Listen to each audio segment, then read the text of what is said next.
Dan kami percaya Tuhan bahwa Engkau punya rencana bagi kami.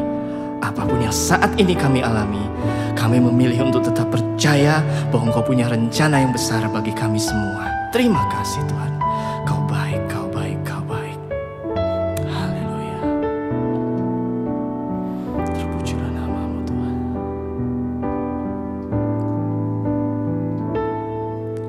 Tuhan, ku percaya rencana-Mu indah. Walau saat ini tak ku mengerti, Engkau telah berfirman memberi masa depan, damai sejahtera penuh harapan.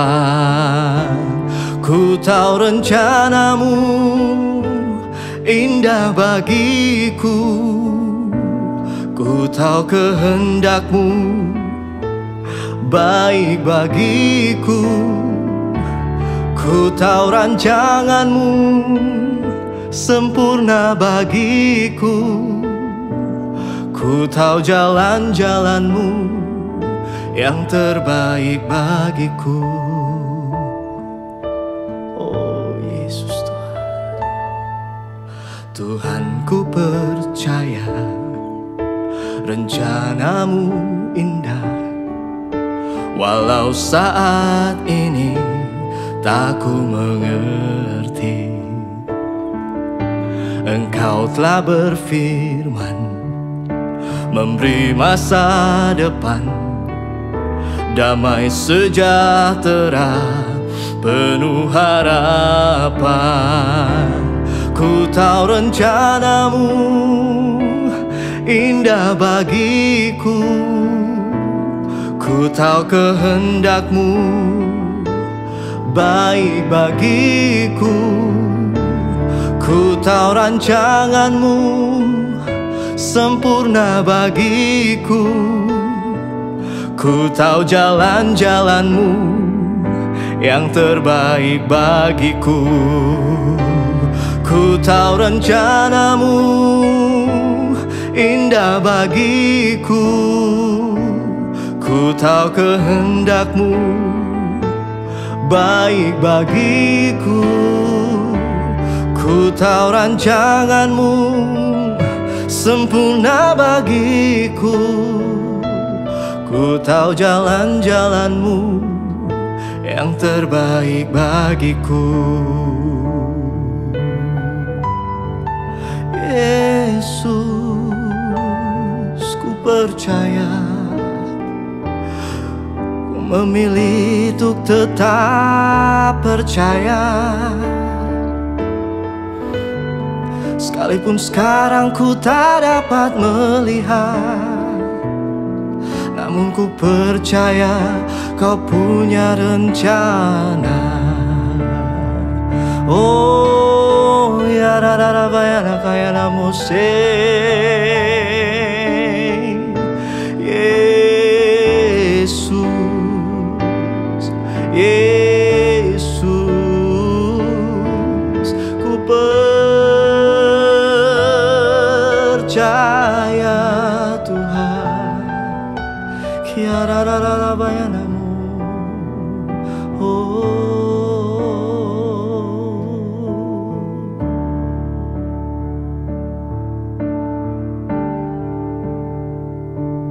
Ku tahu rencana-Mu indah bagiku, ku tahu kehendak-Mu baik bagiku, ku tahu rancangan-Mu sempurna bagiku, ku tahu jalan-jalan-Mu yang terbaik bagiku, ku tahu rencana-Mu indah bagiku, ku tahu kehendak-Mu baik bagiku, ku tahu rancangan-Mu sempurna bagiku, ku tahu jalan-jalan-Mu yang terbaik bagiku. Ku tahu jalan-jalanmu yang terbaik bagiku. Ku tahu jalan-jalanmu yang terbaik bagiku.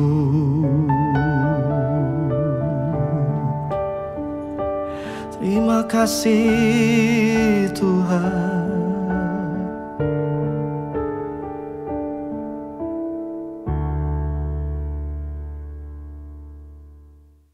Shalom saudaraku yang terkasih, Voice of Hope hari ini saya akan berbicara tentang seorang Raja Hizkia yang kisahnya sangat spektakuler di Yesaya pasal 38, bagaimana ketika itu Nabi Yesaya mengumumkan bahwa ketika dia sakit dan tidak akan sembuh lagi. Seketika itu juga Hizkia menghadap ke dinding, dia menangis di hadapan Tuhan, dia berdoa. Lalu apa yang terjadi? Tuhan menjawab doanya dan usianya diperpanjang 15 tahun lagi. Nah, di pasal 39 ada kejadian bagaimana setelah kesembuhan itu ada utusan Babel diutus untuk bertemu dengan Hizkia.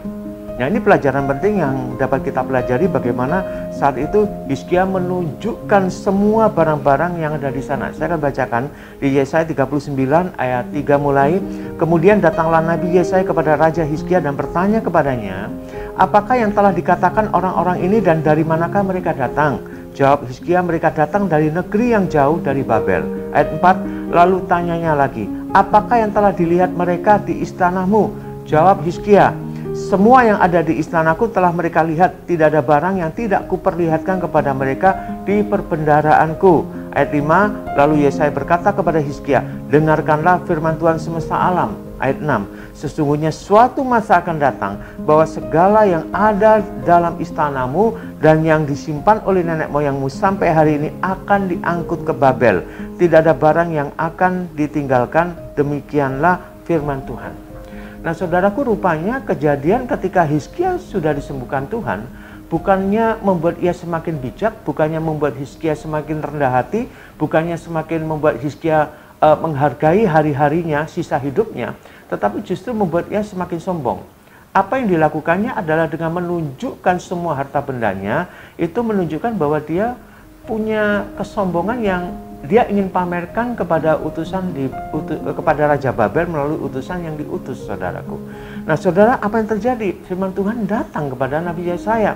Apa yang diperlihatkan oleh Hizkia kepada utusan itu, ada suatu masa akan datang dan semuanya itu akan diangkut. Tidak ada yang tidak diangkut. Ini suatu berita yang sangat mengerikan. Nah, kita belajar harus menghargai hidup ini dan menggunakan waktu yang Tuhan berikan dalam kehidupan kita dengan bijak. Karena itu kita harus waspada sebagai orang percaya, berjaga-jaga selalu di dalam doa kita supaya kita jangan jatuh, saudaraku.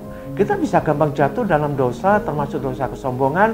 Kita bisa jatuh dalam segala macam dosa yang membuat Tuhan berduka. Apa yang harus kita lakukan begini, sisa hidup kita yang Tuhan berikan kepada kita, yang kita sendiri nggak tahu kapan waktu kita akan berakhir, usia kita nggak ada satupun yang tahu, gunakan waktu yang ada dengan baik. Belajar untuk selalu rendah hati dan menggantungkan hidup kita kepada Tuhan selalu. Karena kedatangan Tuhan bisa dalam konteks kedatangannya yang kedua kali, atau dalam konteks kita dipanggil Tuhan secara pribadi, alias kita mati, saudara.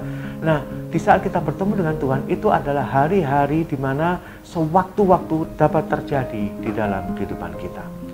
Belajarlah untuk selalu mengerti kehendak Tuhan. Belajar untuk selalu setiap hari bangun hubungan dengan Tuhan. Belajarlah selalu untuk menggantungkan hidup kita kepada Tuhan di dalam doa kita. Karena iblis akan selalu mencari cara untuk bisa menjatuhkan kita dan membuat kita tidak lagi memegang iman kita. Saudaraku yang terkasih dalam Tuhan, dalam kondisi situasi yang sulit sekalipun, jagalah hati kita. Karena itu penting buat kita sebagai orang yang percaya, supaya kita selalu berkenan kepada Tuhan. Jangan biarkan segala godaan yang ada di dunia itu membuat engkau terpaku, engkau terpesona, dan akhirnya mengikuti. Pelihara imanmu yang paling suci, karena disitulah engkau akan terima semua pengharapan kelak ketika Tuhan datang yang kedua kali. Tuhan Yesus memberkati kita semua.